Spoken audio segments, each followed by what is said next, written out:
Bueno, a continuación se les compartirá un caso clínico de un paciente escolar de 8 años con antecedentes de traumatismo cráneoencefálico y fractura de la órbita derecha a los 7 años, aparentemente sin complicaciones y con un esquema de vacunación completo, sin otro antecedente de importancia para su padecimiento actual. Inició su padecimiento con la presencia de cefalea generalizada, fiebre no cuantificada y otalgia derecha, agregándose en las siguientes horas vómito de contenido gástrico alimenticio en 5 ocasiones. La paciente acudió al área de urgencias en las primeras 12 horas de haber iniciado el padecimiento. A su llegada se observa bien orientada con escala de Glasgow de 15, ligera palidez del tegumento, mucosas secas, ojos hundidos, pupilas isocóricas, normorreflexia, faringe hiperémica, otoscopía bilateral normal, con una temperatura de 39 grados centígrados. En los exámenes de laboratorio se realizó biometría hemática, la cual reportó hemoglobina de 12.5 gramos. También un hematocrito de 37%, los leucocitos estaban a 28.000 milímetros cúbicos con neutrófilos del 90% y bandas del 10%. Se pudo observar que en las siguientes horas se agregó una infección del estado neurológico, de modo que mostró irritabilidad y desorientación, alterando con periodos de somnolencia. La escala de Glasgow se calificó en 12, además de tener rigidez de nuca, Kernig positivo, Bruce Sinking positivo e hiperreflexia patelar bilateral.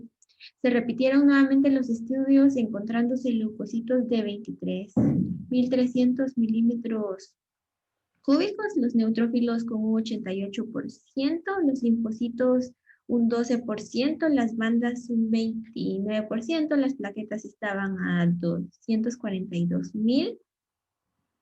También procalcitonina de 18.84, el LDL estaba a 11.5 unidades por litro. También se realizó una punción lumbar para hacer un estudio de líquido cefalorraquídeo, una tinción de Gram, citoquímicos y cultivos. También se reportó un líquido cefalorraquídeo de aspecto turbio con proteínas no cuantificadas, una glucosa de 65 miligramos y las células de 3.110 con franco predominio de neutrófilos, los 100%. La tinción de Gram reporta cocos Gram positivos. Se realizó un cultivo de líquido cefalorraquídeo sin reportarse algún crecimiento.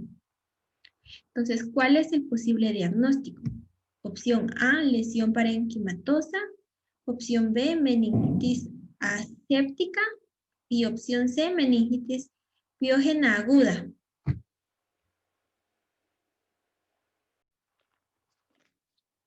Mi nombre es Ana Lisbeth Gómez Hernández y vamos a hablar sobre el sistema nervioso central y algunas patologías. La principal unidad funcional del sistema nervioso central es la neurona. Tiene la capacidad única de recibir y transmitir información.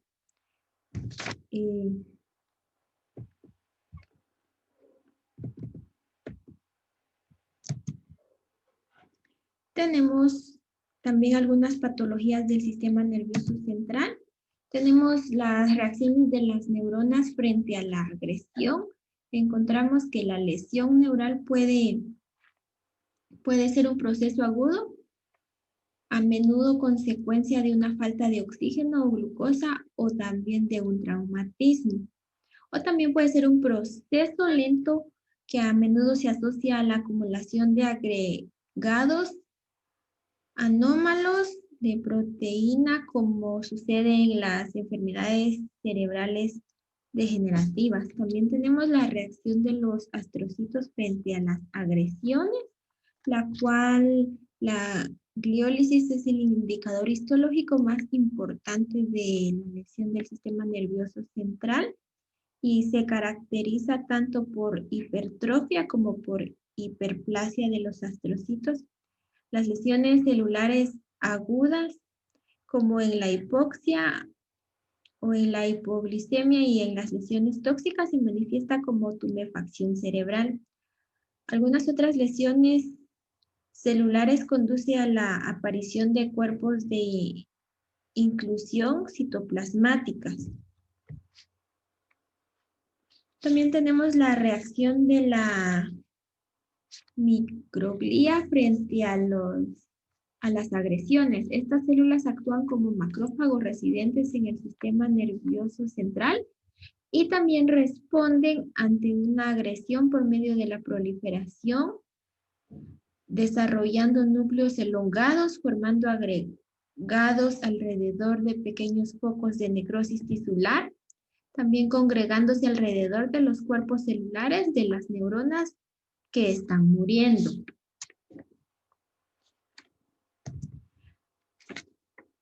Tenemos algunas lesiones neuronales agudas que son llamadas también neurona roja, la cual alude a un espectro de un cambio acompañado de la hipoxia isquémica aguda del sistema nervioso central y otras agresiones agudas y que reflejan los cambios morfológicos más precoces de la muerte de las células neuronales.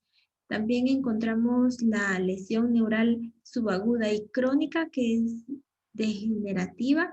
Se da por muerte neuronal que se produce como consecuencia de una enfermedad progresiva de cierta duración. También tenemos la reacción axónica, el cual es un cambio observado en el cuerpo celular durante la regeneración del axón.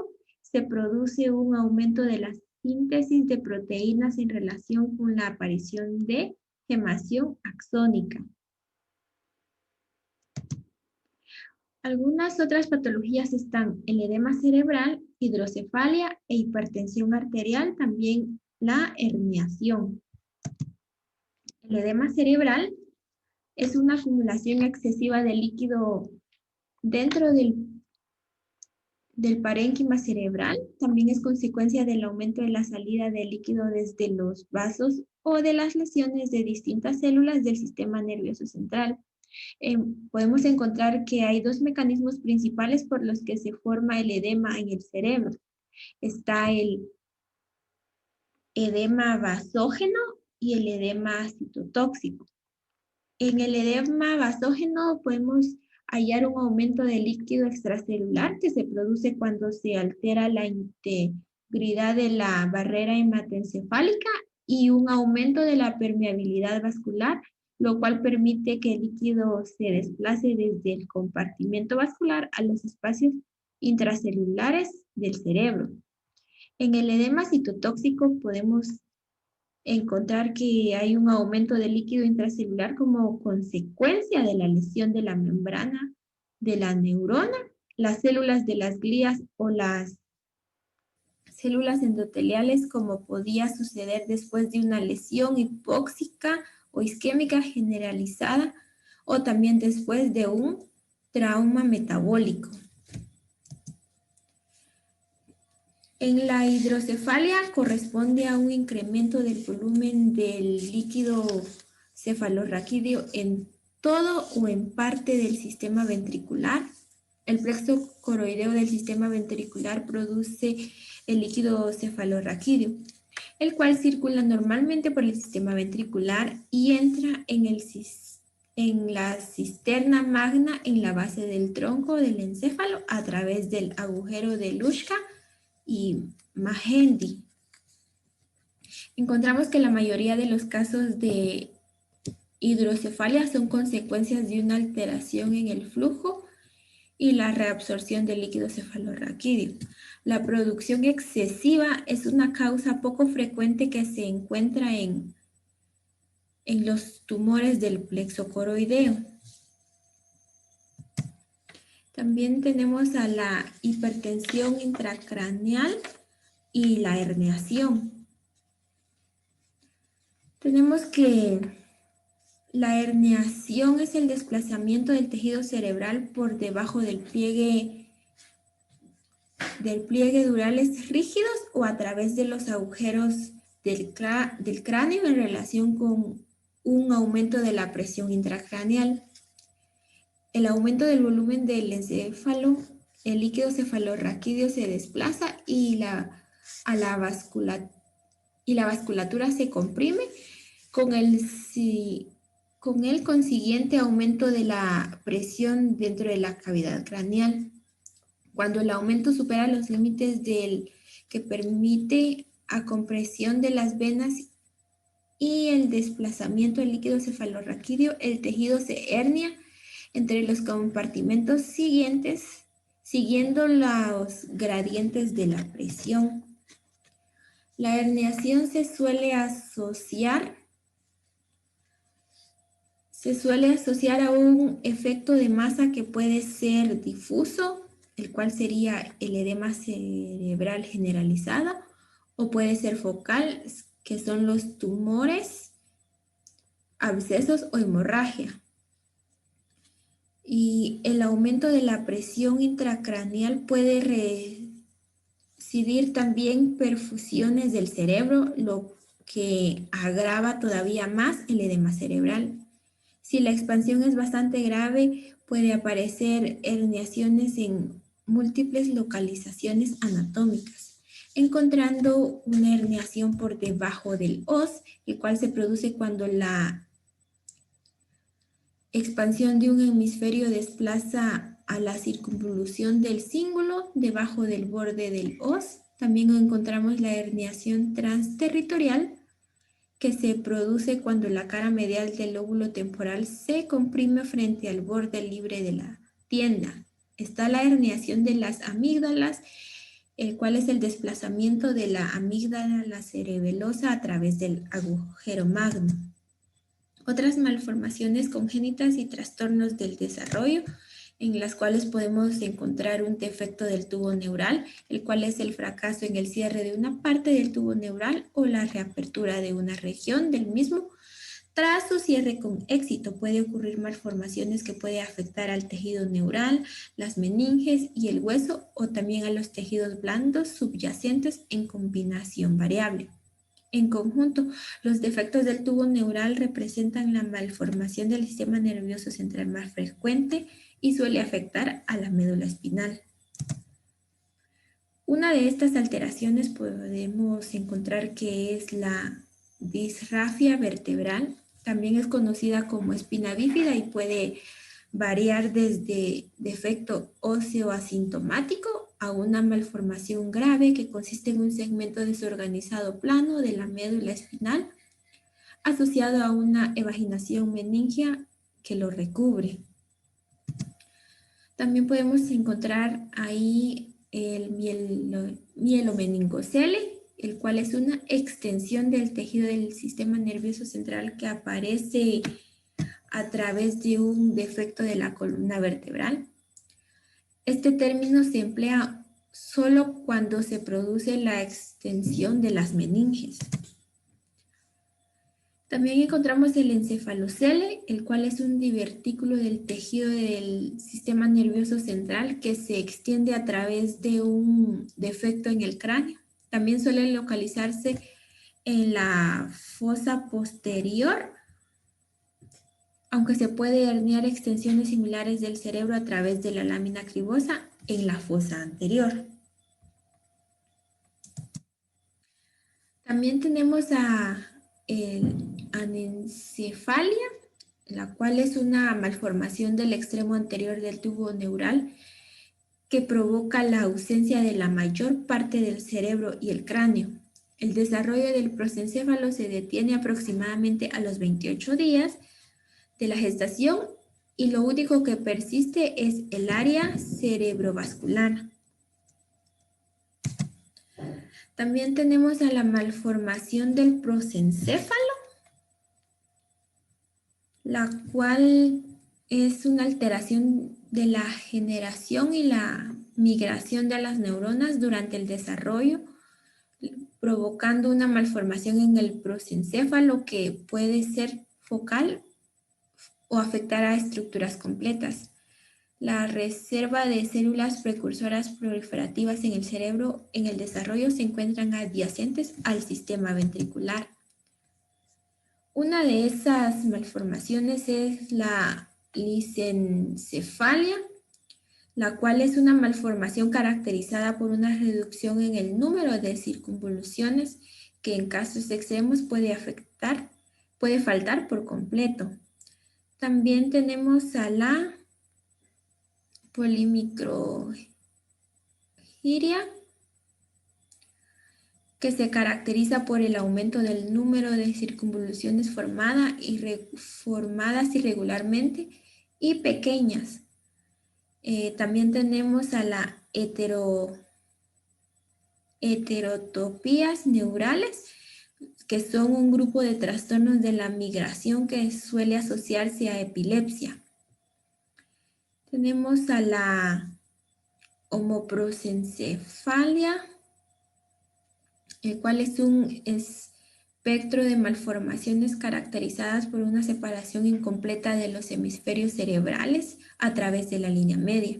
También está la agenesia del cuerpo calloso, el cual es una malformación relativamente frecuente. Es la ausencia de los haces de sustancias blancas que transporta la proyección corticales de un hemisferio a otro. También encontramos a la siringomielina e hidromielina. La siringomielina puede asociarse a una malformación de Chiari, pero también puede aparecer en relación a los tumores intramedulares o una lesión traumática. Aquí podemos encontrar que la enfermedad suele manifestarse en la segunda o la tercera década de la vida.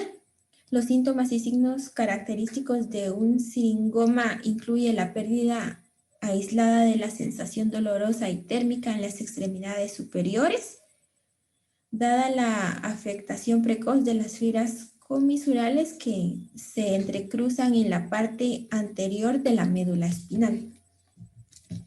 Eso es todo y muchísimas gracias. Mi nombre es Scarlett Melgar. Yo les voy a hablar sobre las lesiones cerebrales perinatales. Estas se producen en el periodo perinatal, son causa importante de discapacidad neurológica en la infancia. El término parálisis cerebral se aplica a los defectos motores neurológicos no progresivos que se caracterizan por combinaciones de espasticidad, distonía, ataxia, atetosis y paresias, atribuibles a una lesión que se produce durante los periodos prenatales y perinatales. Los signos y síntomas pueden no ser evidentes al nacimiento y solo manifestarse al progresar el desarrollo. En lactantes prematuros se aprecia un aumento del riesgo de hemorragia intraparenquimatosa dentro de la matriz germinal, que con frecuencia se localiza cerca de la unión entre el tálamo en desarrollo y el núcleo caudado. Como lo podemos observar en la imagen, el núcleo caudado se encuentra de color verde y la matriz germinal en amarillo. Las hemorragias pueden permanecer localizadas o se pueden extender hacia el sistema ventricular y desde ahí al espacio subaracnoideo, causando en ocasiones hidrocefalia. Pueden producirse infartos en la sustancia blanca preventricular supratentorial, a lo que se le conoce como leucomalacia preventricular, especialmente en los lactantes prematuros. Estos infartos adoptan la forma de unas placas calcáreas amarillas que se corresponden con regiones delimitadas de necrosis, calcificaciones de la sustancia blanca. Cuando la sustancia iris y la sustancia blanca se afectan por una lesión isquémica extensa, se puede desarrollar lesiones quísticas destructivas grandes en todos los hemisferios, una afectación que se denomina encefalopatía multiquística. Como lo podemos observar en la imagen, del lado derecho se observan los quistes. En las lesiones isquémicas perinatales de la corteza cerebral La parte profunda de las circunvoluciones soportan la principal carga lesional y esto se traduce en unas circunvoluciones adelgazadas y glióticas. Los ganglios basales y el tálamo pueden sufrir lesiones isquémicas con una pérdida parcheada de neuronas y gliosis reactiva. Posteriormente, la mielinización aberrante y irregular produce un aspecto marmóreo de los núcleos profundos. Dado que las lesiones se localizan en el caudado, putamen y el tálamo, los trastornos del movimiento, como la coreoathetosis, son una secuela clínica frecuente. Ahora vamos a hablar sobre los traumatismos. Una lesión de varios centímetros cúbicos del parénquima cerebral puede ser clínicamente silente o gravemente incapacitante o mortal. Las fuerzas físicas asociadas a los traumatismos craneales pueden provocar una fractura de cráneo, una lesión parenquimatosa y daño vascular. Estas tres pueden coexistir. Un golpe en la cabeza puede ser penetrante o cerrado y causar una lesión abierta o cerrada. La magnitud y la distribución de las lesiones cerebrales traumáticas dependen de la forma del objeto que cause el traumatismo, de la fuerza del impacto y de si la cabeza está en movimiento en el momento de la lesión. Fracturas craneales. Una fractura en la cual el hueso se desplaza dentro de la cavidad craneal en una distancia superior al grosor del hueso se llama fractura de cráneo desplazada. Los síntomas referidos a los pares craneales inferiores o la región cervicovulvar y la presencia de hematomas orbitarios o mastoideos alejados del lugar del impacto plantean la sospecha de una posible fractura de la base del cráneo, que típicamente aparece tras un impacto sobre el occipucio o la parte lateral de la cabeza. La energía cinética que provoca una fractura se disipa en una sutura fusionada. Las fracturas que atraviesan las suturas se llaman diastásicas. Cuando existen múltiples puntos de impacto o se dan golpes repetidos en la cabeza, las líneas de fractura de las posteriores lesiones no atraviesan las líneas de fractura de las lesiones previas. Lesiones parenquimatosas. En esta podemos encontrar las conmociones, que es un síndrome clínico que cursa con alteración de la conciencia secundaria a un traumatismo craneal, que típicamente se debe a un cambio en el momento de la cabeza. El cuadro neurológico típico incluye una disfunción neurológica transitoria de aparición instantánea, una parada respiratoria temporal y la pérdida de reflejos. Se ignora la patogenia de esta alteración súbita de la función neurológica, pero posiblemente se debe a una desregulación del sistema activador reticular del tronco del encéfalo. También tenemos las lesiones parenquimatosas directas, que estas son las contusiones y laceraciones, son lesiones cerebrales causadas por la transmisión de una energía cinética al cerebro. Una contusión es análoga al hematoma asociado a traumatismos, mientras que la laceración es una lesión producida por la penetración de un objeto y el consiguiente desgarro del tejido, como lo podemos observar en la primera imagen. Las contusiones son menos frecuentes a nivel de los lóbulos occipitales, el tronco del encéfalo y el cerebelo, salvo que estas áreas estén adyacentes a una fractura craneal. Una persona que sufre un golpe en la cabeza puede desarrollar una contusión en el lugar del impacto o en el lado opuesto al impacto, en el otro lado del cerebro. O sea que una persona puede tener el golpe del lado derecho, pero la contusión va a estar del lado izquierdo. También están las lesiones axónicas difusas. Tras las lesiones traumáticas también se afectan las regiones de la sustancia blanca profunda, como son los pedúnculos cerebrales, brazo conjuntival, los colículos superiores y la formación reticular profunda en el tronco del encéfalo.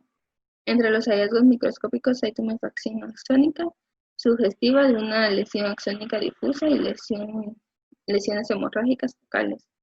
El daño axónico difuso se caracteriza por tumefacción axónicas diseminadas normalmente asimétricas que aparecen a las pocas horas de la lesión y pueden persistir mucho tiempo más.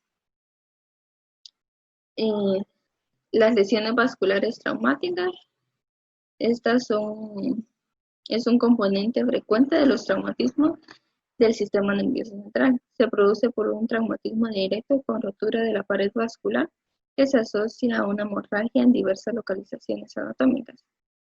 Según la localización del vaso roto, la hemorragia puede ser epidural, subdural, subaracnoidea e intraparenquimatosa, aunque a veces se combinan. En la imagen podemos observar en dónde más o menos pueden estar localizadas estas hemorragias. El hematoma epidural, las arterias durales, especialmente la arteria meningia media, son vulnerables a una lesión traumática, sobre todo en las fracturas de la porción temporal del cráneo, en las que la línea de la fractura atraviesa el trayecto del vaso. Cuando el vaso se ha desgarrado, la sangre extravasada bajo la influencia de la presión arterial puede separar la dura de la superficie interior de la bóveda craneal. El hematoma en expansión tiene un contorno interno liso que comprime la superficie cerebral, como lo podemos ver en la imagen. Sería un hematoma epidural. Los hematomas subdural, la dura madre está constituida por dos capas, una colágena externa y otra de células límite interna con escasos fibroblastos y abundante espacio intracelular sin colágeno. Cuando se produce una hemorragia, estas dos capas se separan y crean el espacio subdural, en el cual se acumula sangre. El cerebro está suspendido en el líquido cefalorraquídeo, pero los senos venosos están fijos en relación con la dura madre, de forma que el desplazamiento del cerebro durante un traumatismo puede desgarrar las venas en el punto en que atraviesa la dura madre. Las características clínicas son los hematomas subdurales sintomáticos, se manifiestan habitualmente en las primeras 48 horas después de la lesión. Son más frecuentes en las caras laterales de los hemisferios cerebrales y pueden ser bilaterales. Los signos neurológicos son atribuibles a la presión ejercida sobre el cerebro adyacente. Pueden aparecer síntomas focales, aunque con mayor frecuencia no lo son, y se presentan como cefalea y confusión. Es típico el deterioro neurológico lentamente progresivo, aunque puede producirse una descompensación aguda. El tratamiento de los hematomas subdurales es extraer la sangre y el tejido en organización asociada. Hematoma subdural agudo.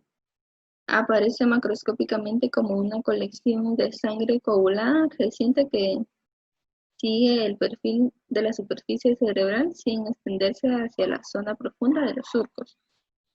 El cerebro subyacente se muestra aplanado y el espacio subaracnoideo está a menudo limpio.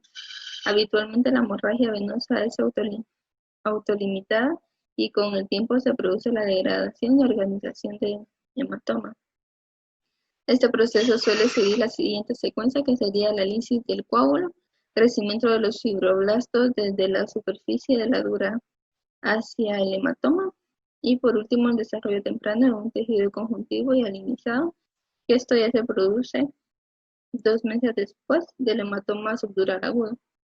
En otros casos se producen episodios múltiples de hemorragia repetida, que serían hematomas subdurales crónicos, fenómeno que cabe relacionar con la presencia de vasos de paredes finas en el tejido de granulación. El riesgo de resangrado es máximo en los primeros meses tras la hemorragia inicial. También tenemos las secuelas de los traumatismos craneales. Una amplia gama de síndromes neurológicos pueden manifestarse de meses a años después de un traumatismo craneal de cualquier causa. La hidrocefalia postraumática se debe sobre todo a una obstrucción en la reabsorción del líquido cefalorraquídeo por hemorragia en los espacios subaracnoideos. Encefalopatía traumática crónica Es una forma de demencia que aparece tras traumatismos craneales repetidos. Los cerebros afectados suelen estar atrofiados con aumento del tamaño ventricular y presentan una acumulación de vías neurofibrilares que contienen proteínas tau con un patrón de distribución característico que afecta a la corteza de los lóbulos frontal y temporal superficial. No está claro si los factores más importantes en la aparición de una encefalopatía son el número, la frecuencia o la gravedad de los episodios o alguna combinación de estos. Otra secuela importante de los traumatismos craneales son las epilepsias postraumáticas, el riesgo de infección y los trastornos psiquiátricos. También tenemos las lesiones medulares. La médula espinal es vulnerable a los traumatismos por su atrapamiento esquelético. La mayor parte de las lesiones medulares se asocia al desplazamiento transitorio o permanente de la columna vertebral. El nivel del daño medular determina la magnitud de las alteraciones neurológicas. Las lesiones que afectan las vértebras torácicas o zonas más distales pueden provocar una paraplegia. Las lesiones cervicales son de origen de una tetraplegia y las que se producen por encima de C4 pueden además ocasionar compromiso respiratorio por parálisis diafragmática. Las lesiones de los tractos de sustancia blanca ascendentes o descendentes en la zona del impacto aíslan la médula del resto del cerebro. Esta interrupción es, junto con la lesión de la sustancia gris localizada a nivel del impacto, la principal causa de deficiencia neurológica. Las características histológicas de las lesiones medulares traumáticas son similares a las que se producen en otras zonas del sistema nervioso central. A nivel de la lesión, la fase aguda incluye hemorragia, necrosis y tumefacción axónica de la sustancia blanca circundante. La lesión se adelgaza por encima y por debajo del nivel de la lesión. Las secciones de la médula situadas por encima y por debajo de la lesión muestran una degradación poieriana ascendente y descendente, secundaria, con afectación de los tractos largos de la sustancia blanca afectadas en el lugar de la lesión. Como podemos ver en la imagen, tenemos una neurona que tiene una lesión.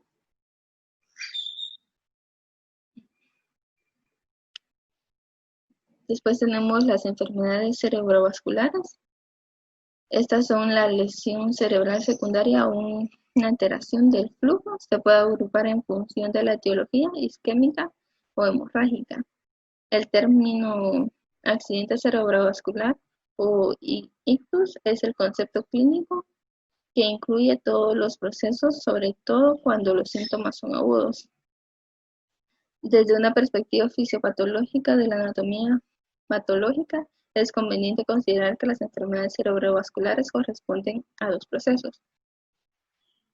El primero es la hipoxia, isquemia e infarto, secundarios a una alteración del riego y la oxigenación del tejido en el sistema nervioso central. En el cerebro, la embolia es una causa más frecuente que la trombosis. Este proceso puede ser global o focal, y las manifestaciones clínicas vienen condicionadas por la región del cerebro afectada. Hemorragia, secundaria a la rotura de los vasos del sistema nervioso central. Entre las etiologías más frecuentes destacan la hipertensión y las anomalías vasculares. Ahorita un compañero va a seguir explicando sobre esto. Gracias.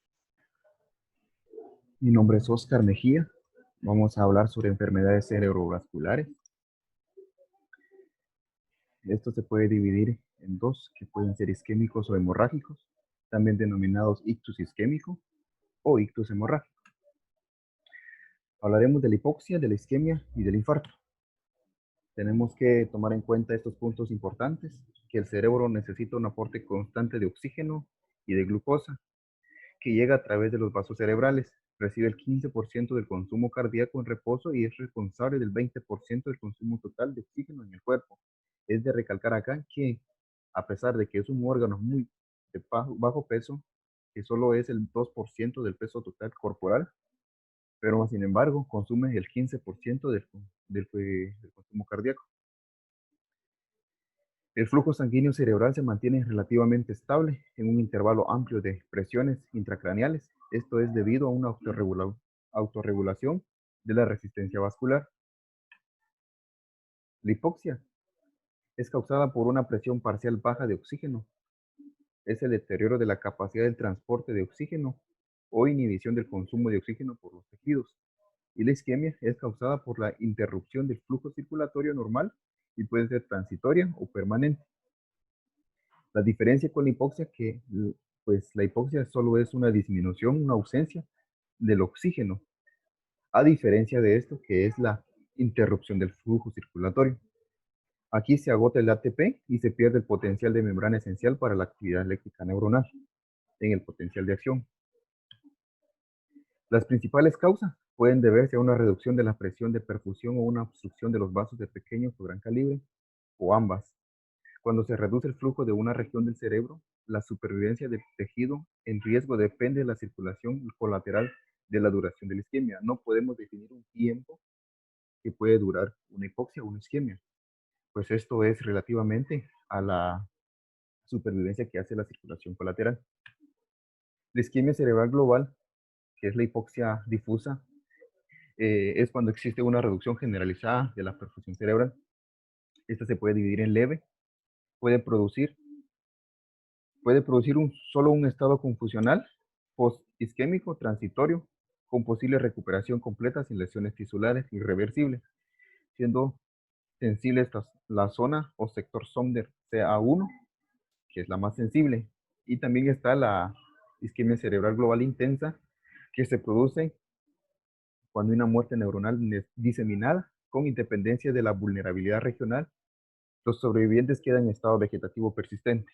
A pesar de que es de un solo origen, esto pues la diferencia es muy relativamente amplia de una a la otra. Los hallazgos macroscópicos de una isquemia pues es el estado, macroscópicamente el estado del cerebro es edematoso con circunvoluciones amplias y surcos estrechados. Se observa una delimitación insuficiente entre la sustancia gris y la sustancia blanca. Microscópicamente vamos a encontrar de 12 a 24 horas caracterizado con microvasculación seguido de eosinofilia del citoplasma neuronal y más tarde hipignosis, cariorexis, los núcleos. Hablamos de la reparación que inicia 2 semanas después de la eliminación de todo el tejido necrosado. La isquemia cerebral focal se produce tras una reducción o interrupción del flujo en una zona localizada del cerebro por una oclusión arterial o hipoperfusión. El tamaño depende de la duración de la isquemia y el tipo de flujo sanguíneo colateral.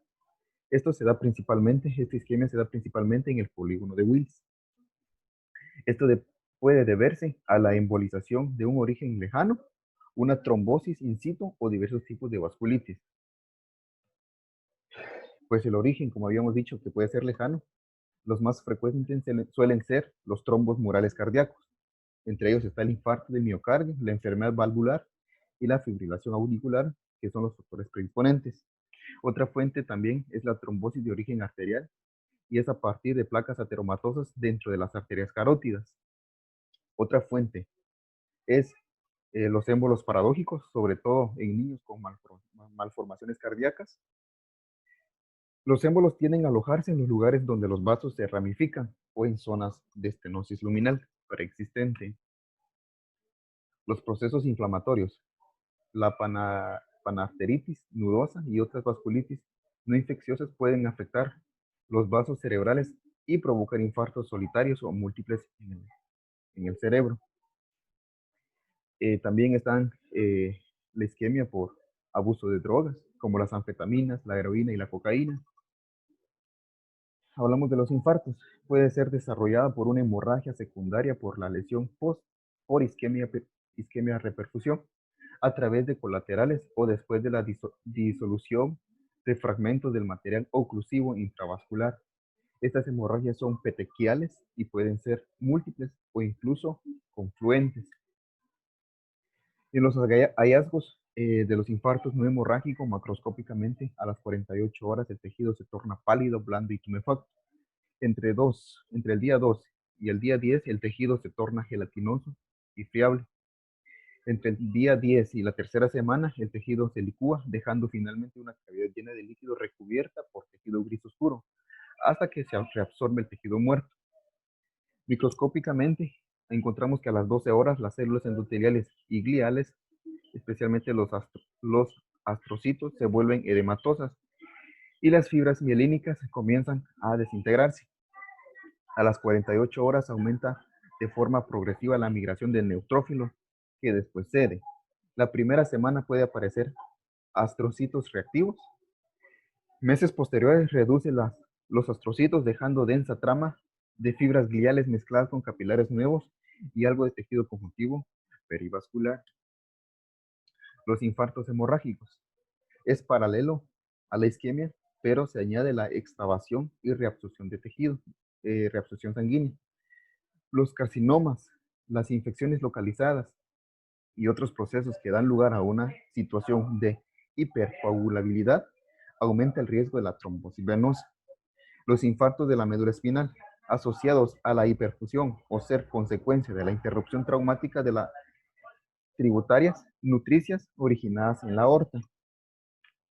Las manifestaciones clínicas. Los síntomas relacionados a la lesión aparecen a menudo con rapidez en minutos y evolucionan en horas. La recuperación depende de la recuperación de la lesión. Pues los síntomas no podemos definir cuáles son, ya que esto depende de la región del cerebro que vaya a ocasionar el daño.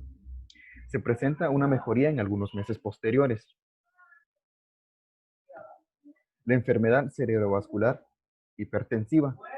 Están los infartos lacunares, afectan a las arterias y a las arteriolas penetrantes y profundas, que irrigan los ganglios de la base, la sustancia blanca hemisférica y el tronco. Estos vasos desarrollan una esclerosis arterial y pueden ocluirse. Las hemorragias en hendidura. Los vasos penetrantes que de calibre pequeño pueden romperse en la hipertensión. Las encefalopatías hipertensivas presentan edema cerebral con o sin herniación transsectorial o amigdalina. En los hallazgos microscópicos presenta petequias y necrosis fibrinoide de las arteriolas en la sustancia gris y blanca. Las hemorragias intracraneales. La hemorragia intraparenquimatosa, esta es espontánea, no puede o no puede ser traumática. Las principales causas son la hipertensión y las angiopatías amiloidea cerebral. Se produce en las estructuras profundas de la sustancia blanca. Morfológicamente se origina el 50 al 60% en el putamen, en el tálamo. Se caracteriza por la sangre extravasada que comprime el parénquimo. La lesión aparece cuando la sangre es coagulada rodeada por tejido cerebral. Finalmente aparecen macrófagos cargados de hemosiderina y de lípidos. Las manifestaciones clínicas dependen de la localización, como habíamos mencionado con anterioridad, que no podemos delimitar una manifestación clínica o un síntoma, ya que esto depende del daño, la ubicación del daño. Las hemorragias subaracnoidea y aneurismas. Principalmente está el aneurisma sacular, pues en esta se presentan los síndromes de Marfan, algunos trastornos mendelianos, otros factores como el tabaquismo y la hipertensión. En los hallazgos en la pared o la luz del aneurisma pueden encontrarse placas de ateroma, calcificación o trombos. El cuello puede ser estrecho y la rotura suele producirse en el vértice del vaso y conduce la extravasación de sangre hacia el espacio subaracnoideo. La pared puede presentar engrosamiento en la íntima y adelgazamiento en la media. Aquí tenemos una imagen ilustrativa del polígono de Willis. Pues prácticamente nos dice que las aneurismas es donde se pueden encontrar las placas ateromatosas. Como nos hacía mención que esto pues se inflama, provocando las lesiones, las hemorragias que puede ocasionar. Las características clínicas. Es más frecuente en mujeres, suele asociarse a su incremento agudo de la presión intracraneal. Pues esto nos hace mención que algunas necesidades fisiológicas como la defecación y el orgasmo tiende a llevarse a un alto riesgo. La sangre arterial se ve obligada a entrar en el espacio subaracnoideo y el paciente sufre una cefalea súbita intensa. El 50% de las personas fallecen por la primera hemorragia y los pacientes que sobreviven se recuperan llegan a recuperar la conciencia en minutos. Las malformaciones vasculares. La malformación arteriovenosa afecta el espacio subaracnoideo cerebral o ambas, mostrando un intenso engrosamiento o la sustitución parcial de la media por tejido conjuntivo hielinizado. La malformación cavernosa se presenta en el cerebro. La protuberancia se encuentra focos de hemorragia, infartos y calcificación antiguas. Telangiectasias capilares se presenta en la protuberancia, son focos de canales vasculares dilatados. Y también tenemos el angioma venoso, localizado en la región lumbosacra y se asocia a una lesión isquémica medular. Las características clínicas de estas pues afectan más a los hombres acompañado de convulsiones, hemorragia intracerebral o hemorragia subaracnoidea. Es alto si afecta en la vena de Galeno. Esto es de una persona prematura. Buen día, mi nombre es Jennifer Migueli Carpio Duarte y yo les voy a hablar de las infecciones. Las infecciones pueden dañar el sistema nervioso como consecuencia de una lesión directa de las neuronas o células de la glía por el agente infeccioso o indirectas por la toxina microbiana. Existen 4 vías fundamentales a través de las cuales los microbios acceden al sistema nervioso. Tenemos lo que es la diseminación hematógena, que es la más frecuente. Los agentes infecciosos suelen conseguir el acceso a través de la circulación arterial, pero la diseminación también puede ser retrógrada, por vía venosa a través de las anastomosis de las venas de la cara. La implantación directa de los microorganismos suelen tener un origen traumático o en ocasiones se asocia a malformaciones congénitas, como por ejemplo el mielomeningocele, que permite un acceso fácil a los microorganismos. La extensión local puede tener su origen en estructuras adyacentes infectadas, como los senos paranasales, los dientes, el cráneo o las vértebras.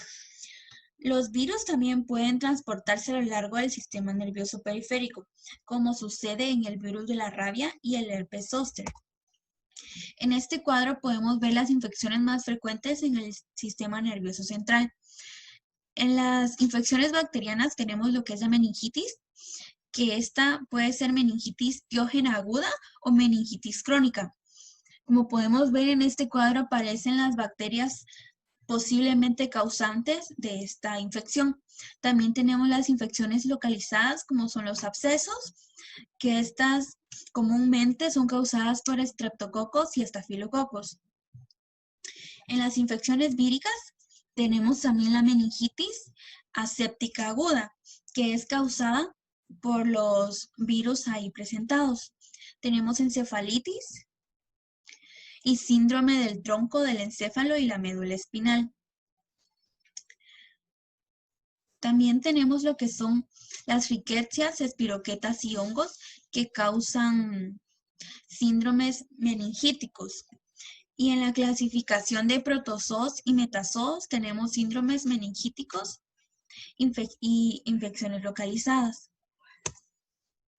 La meningitis aguda es un proceso inflamatorio que afecta la leptomeninges y el líquido cefalorraquídeo dentro del espacio subaracnoideo, en general causado por una infección. Si la infección afecta tanto a las meninges como al parénquima cerebral subyacente, se le denomina meningoencefalitis. Aunque la meningitis se debe normalmente a una infección, también puede aparecer en respuesta a irritantes no bacterianos, introducido en el espacio subaracnoideo. Según la etiología y la evolución clínica de la enfermedad, la meningitis infecciosa se clasifica en términos generales en piógena aguda, que lo más frecuente es que sea bacteriana, aséptica, que como se dijo en el cuadro anterior, se clasifica como vírica, y crónica, normalmente por tuberculosis, espiroquetas o criptococos. Cada uno de estos tipos se asocia a cambios característicos del líquido cefalorraquídeo. En el otro extremo de la vida destacan las bacterias Streptococcus pneumoniae y Listeria monocytogenes. En los adolescentes y adultos jóvenes predomina lo que es Neisseria meningitidis. La meningitis biógena no tratada puede resultar normal, mientras que el tratamiento eficaz con antibióticos reduce la mortalidad.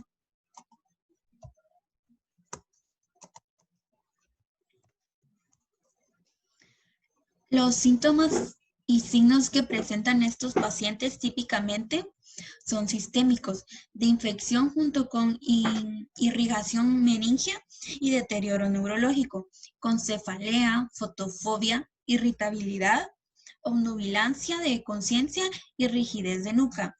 En los estudios de laboratorio podemos ver que en la punción lumbar muestra un líquido cefalorraquídeo turbo o purulento, con un aumento de la presión y que puede contener hasta 90.000 neutrófilos por milímetro cúbico, con un aumento de la concentración de proteínas y marcado descenso de la glucosa. También las bacterias deben verse en un frotis o puede cultivarse en ocasiones pocas horas antes de que aparezcan los neutrófilos. Infecciones supurativas agudas focales. Acá tenemos que tener en cuenta que los abscesos son lesiones delimitadas con necrosis liquefactivas, central rodeada por edema cerebral. En el margen externo de la lesión necrótica se identifica un tejido de granulación exuberante y neovascularización alrededor de la necrosis. Los vasos neoformados tienen un aumento anómalo de la permeabilidad, lo que explica el importante edema vasógeno en el tejido cerebral adyacente. En las lesiones bien establecidas, los fibroblastos derivan de las paredes de los vasos que producen una cápsula colágena. En la periferia de la cápsula fibrosa se aprecia una zona de la gliólisis reactiva que contiene numerosos astrocitos hemiotocitos. Acá tenemos lo que es un absceso cerebral y un absceso extradural. El absceso cerebral son un foco localizado de tejido cerebral con inflamación asociada, que en general se debe a una infección bacteriana. Puede deberse a una implantación directa de microorganismos, a la extensión local desde focos adyacentes o de la diseminación hematógena, normalmente desde una localización primaria en el corazón, pulmones o huesos de las extremidades o después de una extracción dental. Entre los trastornos predisponentes está la endocarditis bacteriana aguda, que puede producir abscesos cerebrales múltiples, las cardiopatías congénitas cianógenas asociadas a un cortocircuito de derecha a izquierda y pérdida del filtro pulmonar para los microorganismos, la sepsis pulmonar crónica, como se describe en las bronquiectasis, y las enfermedades sistémicas con inmunodepresión. Ahora los abscesos extradurales son habitualmente asociados a una osteomielitis.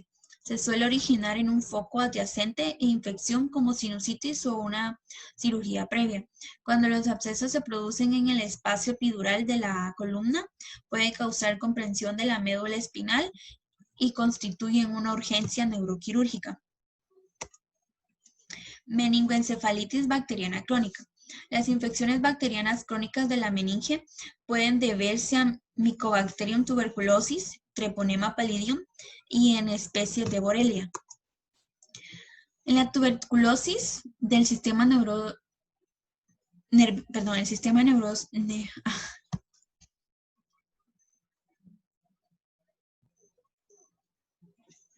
Tuberculosis.